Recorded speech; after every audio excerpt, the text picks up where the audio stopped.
አዲስ አበባ ውስጥ በኦሮሚያ ልዩ ኃይል ጥበቃ ስለሚደረግላት ጠንቋይ ሴትዮ ሰምታችኋል? መሰረቱ ባል ሚስቱን ለግንኙነት ጠይቆ ያቺ ሴት እንቢ ብላ ካደረች እስከሚነጋ ድረስ መላእክት ሲያደርጋሉ። እሺ፣ በኦርቶዶክስ በመጣ ወደ መንግስተ ሰማያት እገባለሁ። እቅፍ አድርጌ እኔ መንግስተ ሰማያት አስገባሃለሁ።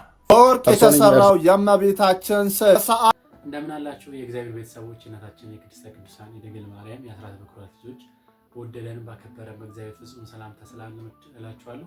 ይህ ዩቲዩብ ቻናል ነው። በዚህ ዩቲዩብ ቻናል ላይ የተለያዩ ኦርቶዶክሳዊ ቪዲዮዎችን እያመጣን እንማማርበታለን። ላይክ፣ ሼር፣ ሰብስክራይብ በማድረግ ቤተሰብና አስተያየት ካላችሁ ኮሜንት ላይ ጻፉልኝ፣ አነባለሁ። በዛሬ ቪዲዮአችን የተለያዩ ቪዲዮዎችን ይዤላችሁ መጥቻለሁ። በቦሌ አራብሳ የተገደለው ህፃን ልጅ እናያለን። በሌላ ቪዲዮአችን ደግሞ የኤርሚያስን ላይቭ ላይ አስገብቶ አንድ የኦርቶዶክስ አባት ነኝ የሚሉት መንግስተ ሰማያትን አስገባለሁ እያሉ ነውና እሱንም ቪዲዮ እንመለከታለን። ላይክ፣ ሼር፣ ሰብስክራይብ ማድረግ እንዳይረሳ። አሁን ቀጥታ ወደ መጀመሪያው ቪዲዮ እንለፍ።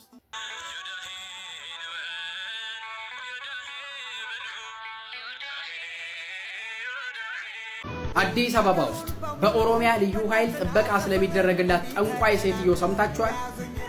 ከሰሞኑ አዲስ አበባ ውስጥ ብዛት ያላቸው ህፃናት ይጠፋሉ፣ አይገኙም።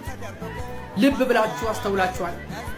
የሙሉ አዲስ አበባ ድርቶና ቦሌ አራብሳ ላይ ብቻ ነው ይሰጣችሁ። ከሰሞኑ ይህንን ወጣት ህፃን ልጅ ተመልክታችኋል ብዬ አስባለሁ። ይህ ህፃን ልጅ ብዙ ቲክቶከሮች መጥፋቱን ሲናገሩለት የነበረ ህፃን ልጅ ነው። ሰሞኑን ሞቶ ተገኝቷል። አራብሳ ወንዝ ዳር ተጥሎ ጥቁር ሻርፕ አንገቱ ለብሶ በግራ አንገቱ በኩል ተበስቶ የተወሰነ ደም አጠገቡ ተገኝቶ አንገቱ ተቀጭቶ እንደሞተ ተረጋግጧል። እዛው ቦሌ አራብሳ ላይ 11 ህፃናቶች ጠፍተዋል። የአንዳቸውም ሬሳ አልተገኘም። ከዚህ ህፃኖች የአንዳቸው እዛው ቦሌ አራብሳ ላይ ደግሞ የምትመለከቱት ቤት ውስጥ የምትኖረው በኦሮሚያ ልዩ ኃይል ጥበቃ የሚደረግላት ጠንቋይ ነች። ቤቷ ዙሪያውን ጭምር የምትመለከቱት ግዛት የሚያክል ሰፈር የሚያክል ቦታ ወስዳ የምትኖረው አራብሳ መሃል ነው። ይኸው ከአራብሳ ኮንዶሚኒየሞች መሃል ነው የምትኖረው። ልብ ብላችሁ ተመልከቱት ቦታው። 11 ህፃን ልጆች ለግብር እየተባለ አንገታቸው ተቆልመሞ ሲሞት ወደዚህች ቤት መጠጋት የሚችል አንድም ሰው የለም። አንድም ሰው የአካባቢው ማህበረሰብ ይፈራል። ወደዚህ ቤት መጠጋት አይችልም። እዚህ ዘመን ላይም ደረስን። ጠንቋዮች የሚከበሩበት ዘመን ላይ ደረስን። እንግዲህ ማንኛው ነገር የለም። በወርቅ የተሰራው የእመቤታችን ስዕል ሰዓሊ ያሬድ አማካኝነት የእመቤታችን የቅድስት ድንግል ማርያም ስዕልን እንደምትመለከቱት ሙሉ ለሙሉ በወርቅ ተሰርቷል።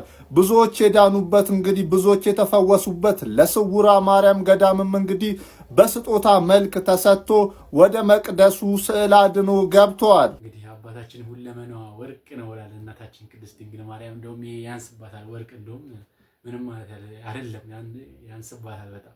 ቤተክርስቲያን የወጣሁት ስለ አብ ስለ ወልድ ስለ መንፈስ ቅዱስ ስለማይዘመር ነው አልክ። ገባ? ለሌላ ስለማይዘመር ነው አላልኩም። እሺ፣ ለሌላ ለመንፈስ ቅዱስ ብቻ መዘመር ፈልጌ ነው። ለሌላ ስለሚዘመር ነው አልክ። ኦኬ አልኩና አመጣሁልህና ሁለት ዝማሬ አመጣሁልህ። አንደኛው በራፕ አመጣሁልህ። እቀበላለሁ አልከኝ። ዋናው ስለ ክርስቶስ ስለሆነ አልከኝ። ኦኬ አልኩና ጳውሎስና ሲላስ የሚለውን ደግሞ አመጣሁልህ። እኔ ምን አገባኝ ስለ እግዚአብሔር አያወራ ምን አገባኝ ስለ መጨረሻው ስለ እግዚአብሔር ነው የሚያወራው አልከኝ። ኦኬ እንደዛ ከሆነ አልኩና ድንግል ፈጣሪዋን ወለደችው በመጠቅለያ ጠቀለለችው ስፍራ የለምና የእንግዶች ማረፊያ ብሎ የሚለውን ዝማሬ አመጣሁልህ። ሳመጣለህ ትቀበላለህ አትቀበልም አልኩ። ይሄ ደግሞ ስለዚህ ስማኝ፣ እኔ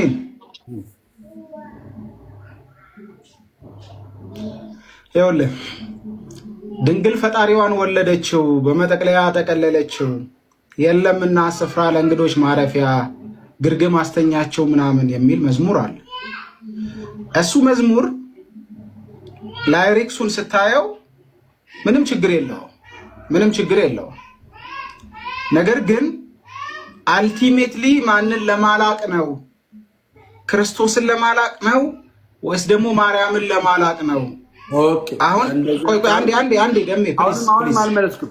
ኧረ ለትልቅ ሰው እናውራ። መጀመሪያ ይሄን ዝማሬ ይቀበላል ደሜ ያደከምከኝ ነው ጌታ። መጀመሪያ እቀበላለሁ አልቀበልም በለኝ። አልቀበለውም እሺ ድንግል ፈጣሪዋን ወልዳለች አልወለደችም? ወልደዋለች። እሺ ድንግል ፈጣሪዋን ወልደዋለች። በመጠቅለያ ጠቅልለዋለች አልጠቀለለችም? ጠቅልለዋለች። በበረት ላይ ወልዳለች አልወለደችም? ወልደዋለች። አስጠግተዋለች። ለምን አልተቀበልክም? ዝማሬ ለምን አልተቀበልኩም መሰለ? ይኸውልህ እኛ ቤት ለምሳሌ የአንድ ሰው ታሪክ ተነስቶ መዝሙር ይሰራል። ለምሳሌ ለማን ነው ለ38 ዓመት ደም ሲፈሳት ስለኖረችው ሴት ተዘምሯል። ገባ? የ38 ዓመቷ ሴት ደም ሲፈሳት ኖራ ገንዘቧን መድኃኒቶች ባለመድኃኒቶች ጋር የጨረሰችዋ ሴት ስለሷ ሴት ተዘምሯል። ስለሷ ሴት ሲዘምር ግን እንደዚህ አይነት ጥላቻ ከመሰማ መቼም ነው ይሄ ጥላቻ ነው። አንተ በጣም ጥላቻ አለባችሁ ጴንጤዎች። እግዚአብሔር ያንሳላችሁ በኢየሱስ ስም። መቼም ነው ጴንጤ ማለት ነው። መቼም ማርያም መቼም በጌታ በኢየሱስ ስም ይህን ያክል ለማርያም ጥላቻ። ኧረ ስብሐት ለአብ። ያሳዝናል። ጌታ ምስክሬ በጣም ያሳዝናል። ስማ እንደዚህ አምጥቼለት ቃል በቃል አምጥቼለት ቃል በቃል አረ እንኳንም ባለ ማህተብ ሆንኩ፣ እንኳንም ባለዚህ ማህተብ ሆንኩ። ኮፕሊንግ አድርጉልኝ እናንተ ደግሞ ቤት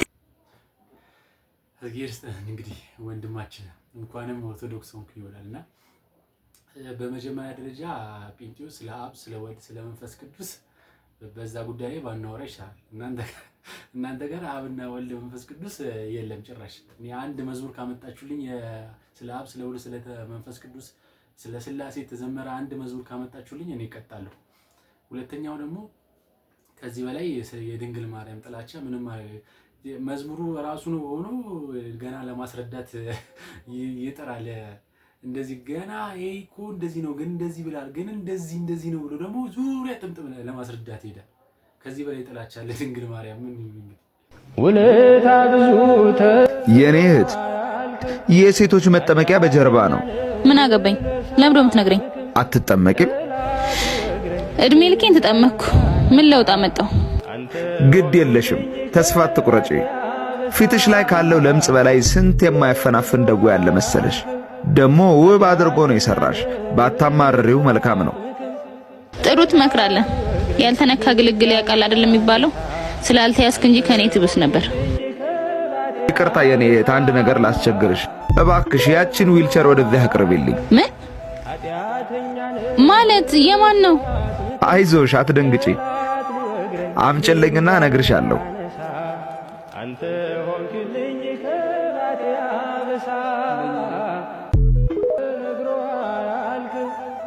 ታሪኬ ብዙ ነው። ብቻ ግን ጠጥቼ እያሽከረከርኩ ነው እንደዚህ ሆንኩት። ኧረ እንደውም ያየሽኝ አሁን ደህና ሆኜ ነው። አይገርምም?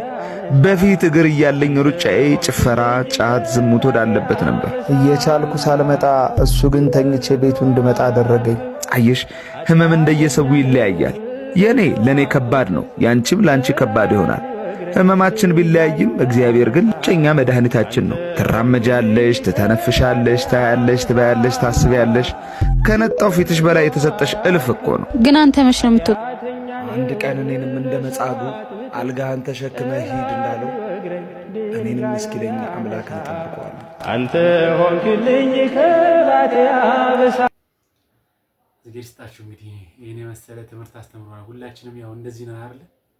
ቤተክርስቲያን ሄደን አልቅሰን ለምነን ልክ የሆነ ነገር ሲደረግልን ደግሞ የምናከብረው ደግሞ ሌላ ጭፈራ ቤት እንግዲህ የምናከብረው አይደለ? ለምሳሌ ክብሩ በነውሩ የሆነ ሰው ዛሬ እንደምትመለከቱት ነው።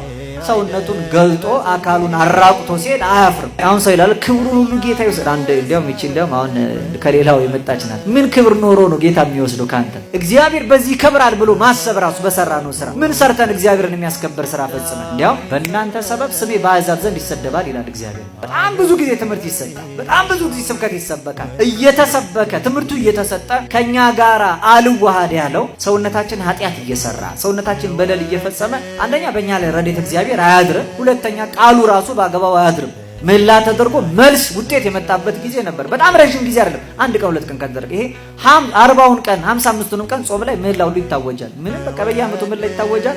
በየዓመቱ ይብሳል።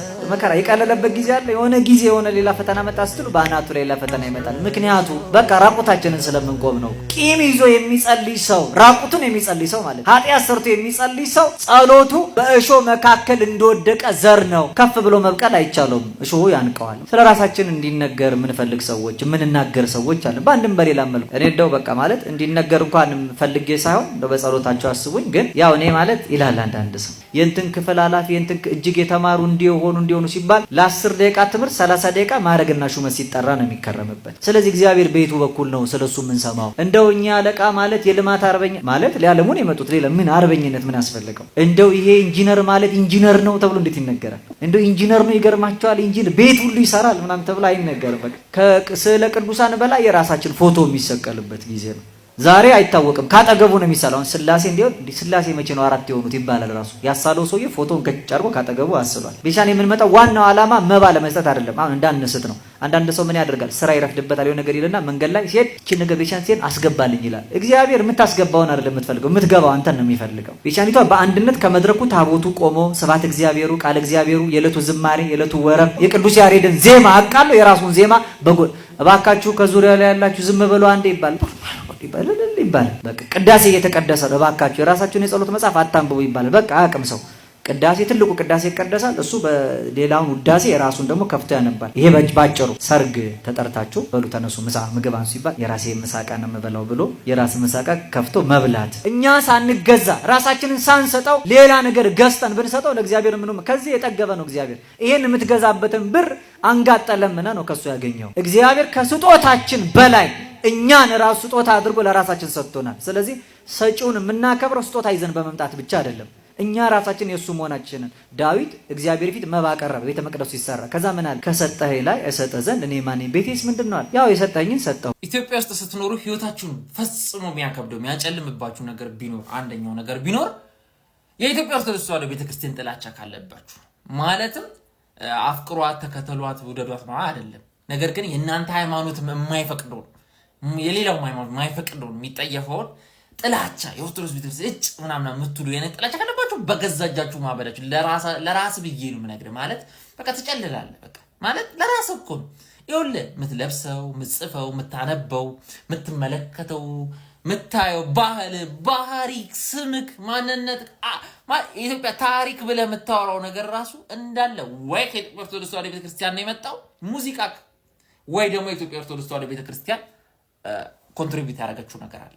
እመነኝ እንደዛ ስለ እመነኝ በቃ እውነት ነው። ቤተክርስቲያኗ ስር ብዙ የተሰሩ በጣም የሚደባብሩ ነገሮች ታሪኮች ምናምን አሉ። ነገር ግን ደግሞ ቤተክርስቲያኗ ለሀገር ከዋለችው ውለታ ጋር ስታስቀምጠው በጣም ትንሽ ይሆናል። ትንሽ ገብቷል። ጥፋቱ ከጥሩነቱ ጋር ስታወዳደረው ትንሽ ይሆናል። ስለዚህ አይመጣም። ስለዚህ እኔ ምን ለማለት ነው የመጣሁት? ጥላቸው ፍቅር አይኑና ጥላቸውን ብንተው ሰውን እየተመለከትን ደግሞ ከቤተክርስቲያኗ ጋርም እልህ ባንገባ። ሰው ሌላ ቤተክርስቲያኗ ሌላ። ትናንት የሰማሁት ዜና እኚህን እናት አስታወሰኝ። የኔን እድር የምከፍለው እኔ ነኝ። እኔ ስሞት ስንት ነው የምትሰጡኝ ስል 40 ሺህ ብር አለ። ሶ አልኩኝ ግማሹን ለእኔ ስጡኝ። ሶ ታዲያ እኔ የቤት ኪራይ 20 ሺህ ብር ለእኔ ስጡኝ። ዜናው እንዲህ ይላል። አንጋፋዋ አርቲስት ፍሬህይወት ባህሩን በዘላለማዊ እረፍት ለመሸኘት በቅድስት ሥላሴ ቤተክርስቲያን የቀብር ቦታ ለማስጠየቅ የሄዱ የሙያ ባልደረቦች እጅግ ከፍተኛ የዋጋ ተመን ተጠየቁ።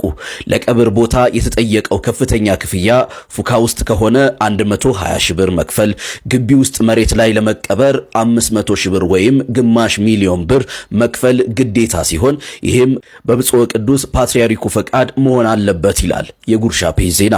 ታዲያ የአርቲስቷ ቤተሰቦች የሙያ አጋሮቿ ወይም የገባቸው እድር መክፈል ይችላሉ አይችሉም ሳይሆን ዋናው ሐሳብ ምን አለ በቁም እያለን ብንረዳዳ የሚል ነው።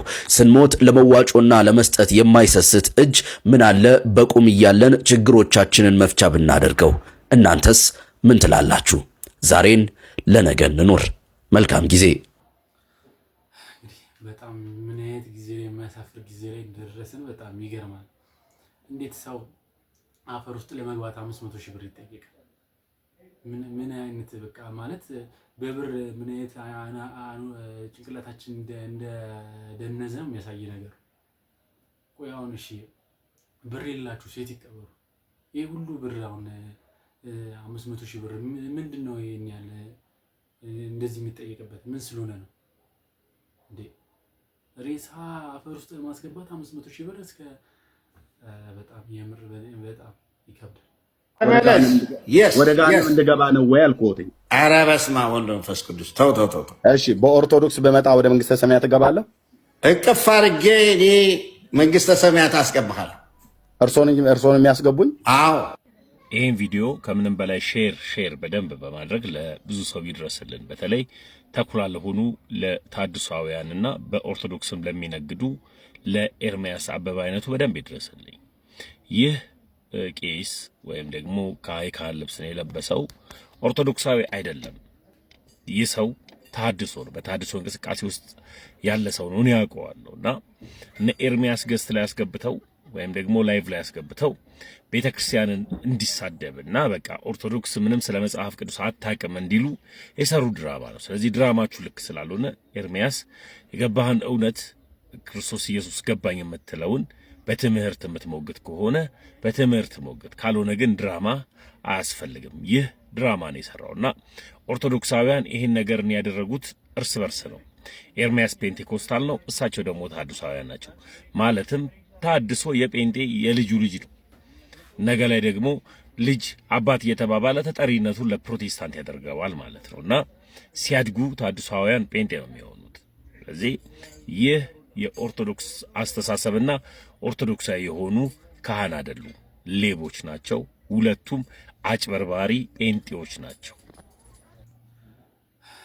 እንግዲህ ብዙ ሌቦች አሉ የኦርቶዶክስን አይነት ልብስ የካህናትን ልብስ እየለበሱ የሚያጭበረብሩ እንደነዚህ አይነት ተኩላዎችም አሉ። እንኳን እንደዚህ ውጪ ወጥተው በቤተክርስቲያናችሁ ውስጥ ራሱ ስንት ተኩላዎች አሉና አያዋጣም። እንግዲህ ኦርቶዶክስን አልችላት ሲሉ በእንደዚህ አይነት መልኩ ነው የሚመጡት። እንግዲህ መስቀልና ልብስ ያስለብሳችኋል፣ ከዛን ቲክቶክ ላይቭ ላይ ያወጣችሁና ከዛን የሚፈልጉትን ጥያቄ ቀን የተመካከሩትን ማታ ይደግሙታል ማለት ነውና አችሏትም። በቃ ኦርቶዶክስን አልችላት ሲሉ በቃ በእንደዚህ አይነት መልኩ ነው እንግዲህ ለማሸነፍ ይሞክሩት ማለት ነው እንጂ አሁን ደግሞ እንደኔ እንደ ግለሰብ እንግዲህ እኔ ኦርቶዶክስ ነኝ። እንደ አንድ ኦርቶዶክስ ደግሞ እንትናን ላመሰግነው እወዳለሁ። ተናገር እውነቱን። ቀለሜን ማን ነው? ኤርሚ ነው። እሱም በጣም ከልቤ ላመሰግነው እወዳለሁ።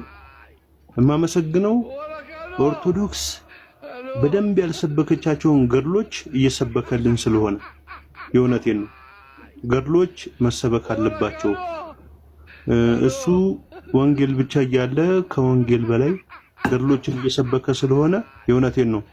እንደው መጋቢ ገድላት ብዬ ስም ሰጥቼዋለሁ። አንድ ግጥም ላንብብና ልውረድ። እሺ በላያችን የኦርቶዶክስ አምላክ አንድም ነው ሶስትም ነው፣ በግብርና በአካል ወንጌል ብቻ በሚል ገድላት ያሰብካል። ይመስገን። ጨርሻለሁ እና በደንብ ስበኩ፣ ገድላትን ስበኩልን። አመሰግናለሁ ቴዲ ስላስገባኝ። እኔ በጣም ስለምወድና ስለማከብር ነው። ሌላ ነገር አልናገርም።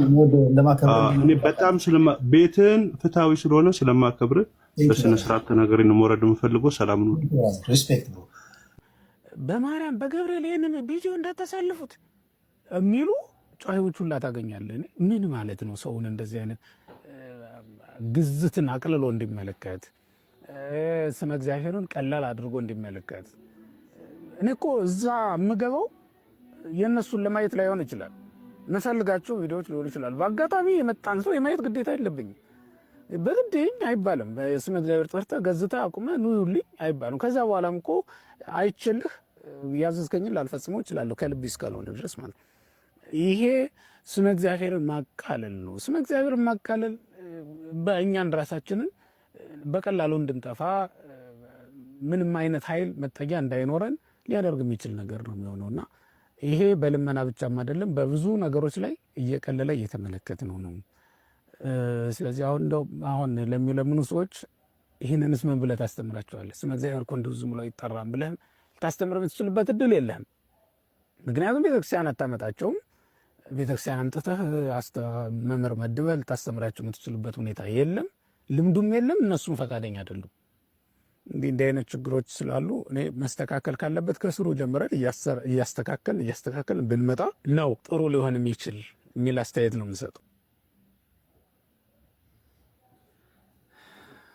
ትክክል ነው የተናገሩት። እንግዲህ ሶሻል ሚዲያ ላይ በብዛት የምናያቸው ስለ ገብርኤል ስለ ማርያም ይሄን ቪዲዮ እና ተሰልፉት ምናምን የሚል በቃ በጣም ብዙ ነው ያሉትና ከዚህም ብሶ ደግሞ በዚህ በኩል የምስለ ስለ ያረጉና በዚህ በኩል ደግሞ አንድ ሴጣን ነኝ ምናምን የሚል ያረጉና ኤና ቢያረጉና እንግዲህ ማርያምን ከወደዳችኋት ኤን ተጫኑ አሜን በሉ ምናምን እንግዲህ ብዙ ዝባክዝን ኬን ያለውና በተቻላችሁ መጠን እንደዚህ አታርጉ። በቃ ሰው የፈለገውን ነገር ማየት ይችላል። ይሄን ነገር እኮ እኛ ፈልገን አሪፍ ነገር ካቀረባችሁልን አይተን ላይክ አድርገን ኮሜንት ሰጥተን አልፋለን። እንግዲህ እናንተ ስላላችሁን አይደለም ያኛውን ነገር የምናደርገውና እባካችሁ ይሄን በተለይ ኦርቶዶክሳውያን ይሄን ነገር በተለይ ማቆም ያለበት መሰረቱ ባል ሚስቱን ለግንኙነት ጠይቆ ያቺ ሴት እምቢ ብላ ካደረች እስከሚነጋ ድረስ መላእክት ሲረግማት ያድራል። ጧት ጠይቋት እምቢ ብላ ከዋለች እስከሚመሽ መላእክት ሲረግማት ይውላል። ጥንቃቄ አድርጉ እዚህ ላይ ኦኬ።